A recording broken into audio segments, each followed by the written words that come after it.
Assalamualaikum warahmatullahi wabarakatuh. Kembali lagi bersama saya Nelsi Yulia Syafitri, NIM 210536167, jurusan Pendidikan Ekonomi Universitas Negeri Padang. Baiklah, di sini saya akan mempresentasikan tugas 2 mata kuliah pengantar coding.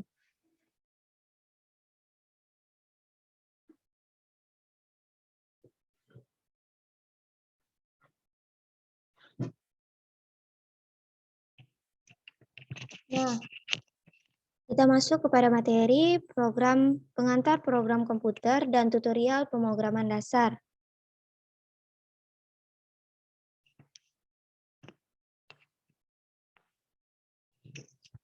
Pertama, kita bahas konsep dasar program komputer. Bahasa pemrograman komputer adalah instruksi standar untuk memerintahkan komputer. Fungsi bahasa pemrograman ini yaitu memerintahkan komputer untuk mengolah data sesuai dengan alur berpikir yang kita inginkan. Nah, keluaran dari bahasa pemrograman ini berupa program dan aplikasi. Selanjutnya, kita akan masuk ke bahasa pemrograman. Secara umum, bahasa pemrograman ini terbagi menjadi 4 kelompok, yaitu yang pertama, Object-Oriented Language, contohnya Visual The Best, Visual Fox Pro, Delphi, dan Visual C. Yang kedua yaitu High Level Language, contohnya Pascal dan Basic. Yang ketiga, Middle Level Language, contohnya yaitu bahasa C. Yang keempat, Low Level Language, contohnya yaitu bahasa assembly. Selanjutnya kita masuk ke generasi bahasa pemrograman. Nah, generasi bahasa pemrograman ini terbagi menjadi 5 generasi. Generasi yang pertama disebut dengan Machine Language, generasi kedua disebut dengan Assembly Language, generasi ketiga disebut dengan High Level Programming, generasi keempat disebut dengan Fourth Generation Language, generasi kelima disebut Programming Language Based Object Oriented, dan Web Development. Selanjutnya kita bahas bahasa pemrograman. Nah, bahasa pemrograman pertama yaitu Java. Java adalah bahasa pemrograman yang dikembangkan pada tahun 1991 dalam proyek Green yang dipimpin oleh Patrick Naughton dan James Gosling. Bahasa pemrograman yang kedua yaitu PHP. Bahasa pemrograman ini adalah bahasa pemrograman yang dikembangkan pada tahun 1994 yang dipimpin oleh Rasmus Leerdorff. Bahasa pemrograman ini awalnya merupakan singkatan dari Personal Homepage. Dengan seiringnya berjalannya waktu, singkatan PHP menjadi Hypertext Preprocessor. Bahasa ini merupakan bahasa pemrograman yang populer digunakan untuk membangun website dinamis karena teknologinya yang server-side scripting. Selanjutnya kita masuk ke bahasa pemrograman Python. Bahasa pemrograman ini adalah bahasa pemrograman yang dikembangkan pada tahun 1991 yang dirancang oleh Guido van Rossum.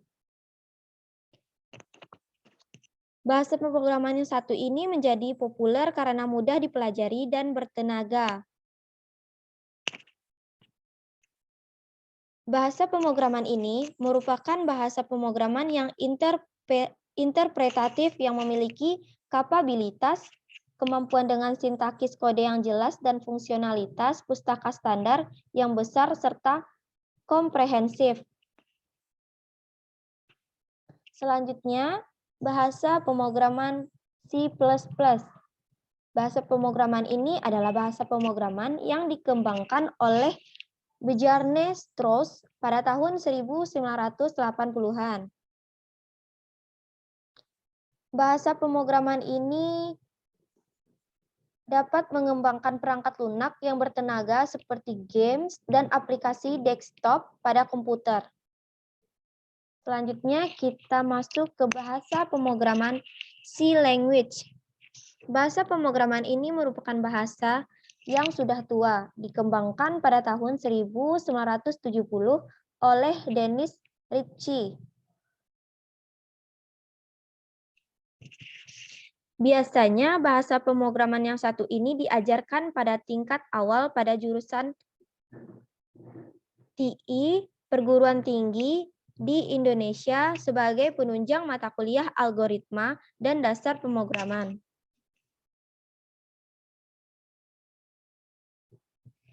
Sekian penjelasan dari saya mengenai pengantar program komputer. Selanjutnya kita akan masuk ke tutorial menulis pemrograman dasar menggunakan aplikasi Dev C++.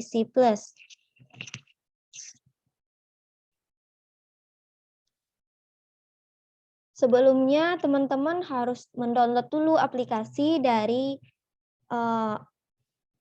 pemrograman yang akan kita buat.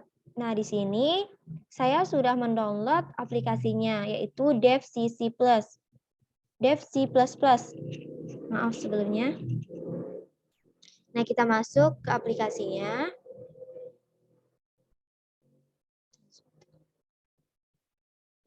Nah, di sini merupakan tampilan awal dari aplikasi tadi, yaitu aplikasi Dev C++. Nah, kayak gini tampilan awal pada layarnya.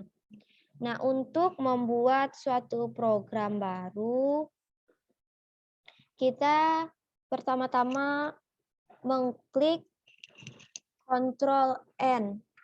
Nah, jika sudah seperti ini, kita bisa membuat program yang kita inginkan. Di sini saya akan membuat program yang menampilkan teks Hello World pada layar. Biasanya program ini dipakai sebagai dasar sebelum membuat program yang diinginkan atau yang lebih rumit.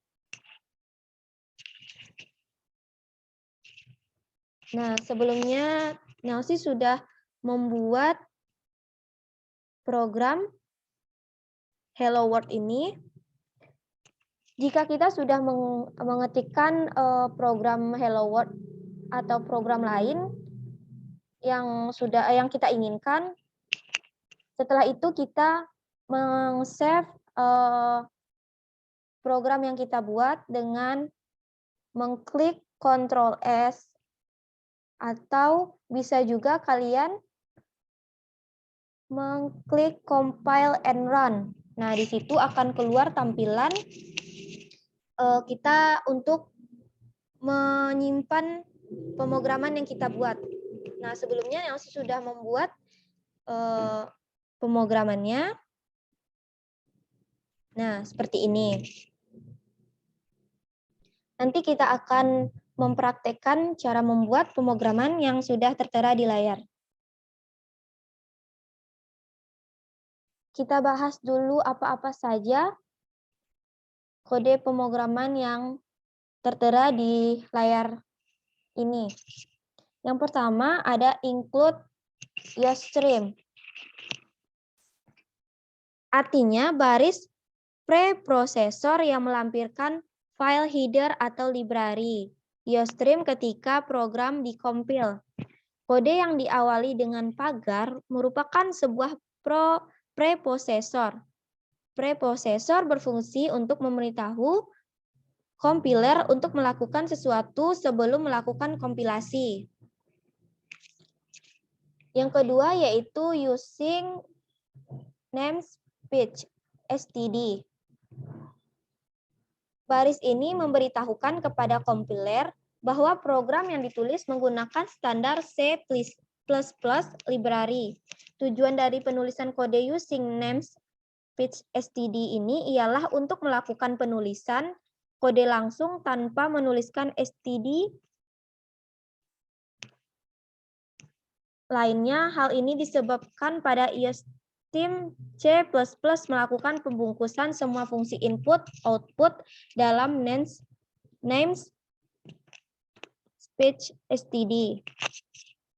Selanjutnya yaitu in-main. Kode ini menyatakan pembuatan sebuah fungsi utama atau fungsi main. Selanjutnya, code hello world. Nah, tadi kan kita tujuan pembuatan programnya yaitu menampilkan tulisan hello world ke layar. Nah, kita tuliskan, lalu code yaitu merupakan sebuah statement dalam C++. Statement ini yang berpengaruh terhadap hasil eksekusi program. Ini sangat berpengaruh untuk eksekusi program yang kita buat. Yang selanjutnya yaitu return. Ini menyatakan hasil keluaran dari fungsi in-main. Ialah 0 dalam C++, return 0 dalam in-main dapat diartikan bahwa program berakhir dengan normal. Nah, setelah selesai,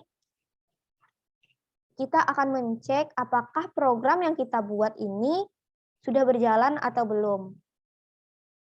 Di sini kita klik compile and run. Nah, jika sudah keluar tampilan seperti ini, berarti program yang kita buat sudah berjalan. Selanjutnya kita akan lihat atau kita buktikan apakah program yang kita buat ini sudah tampil di layar utama atau belum.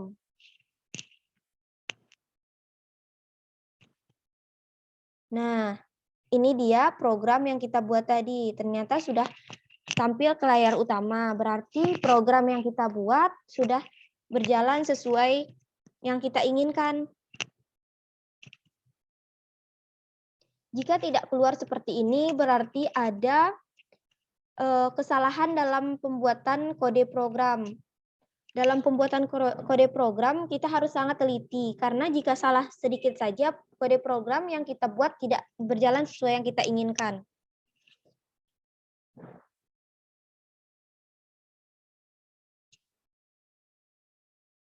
Nah, kita akan coba membuat kode program ini lagi, mempraktekkannya agar lebih jelas.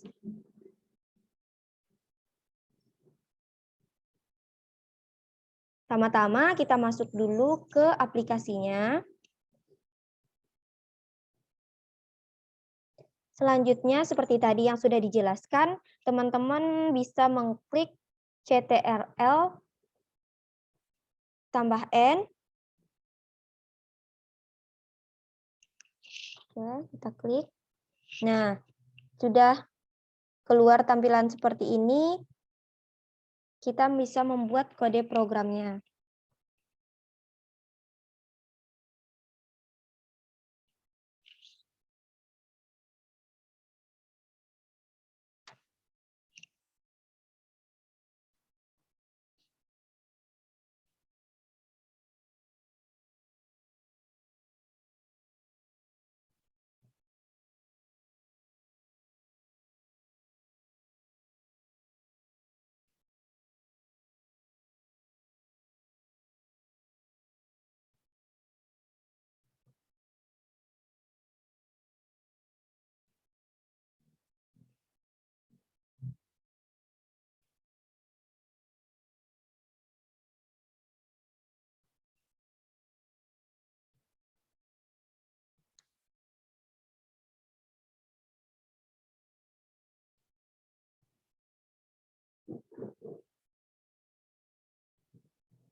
Nah, jika sudah seperti ini, teman-teman bisa cek kembali apakah kode program yang teman-teman bikin sudah sesuai atau belum. Karena seperti yang dijelaskan tadi, jika salah sedikit saja, kode program yang kita buat tidak akan berjalan sesuai yang kita inginkan.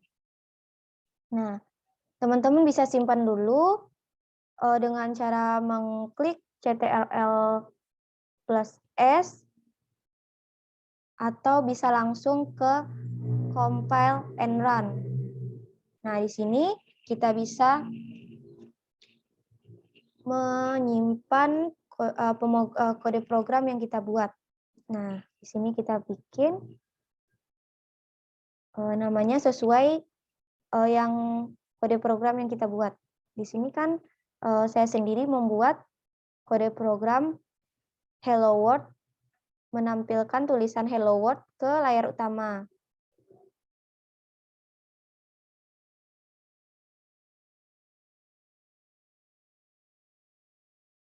Nah, kita save.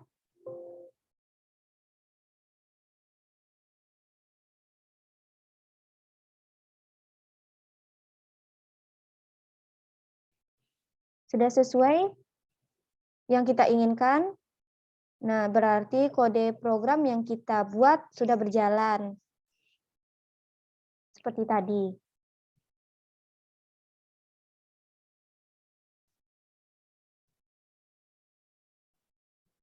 Nah, begitulah penjelasan dari saya.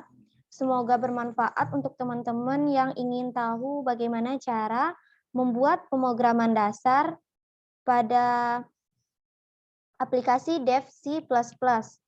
Mohon maaf jika ada kekurangan pada penjelasan saya. Saya akhiri. Assalamualaikum warahmatullahi wabarakatuh.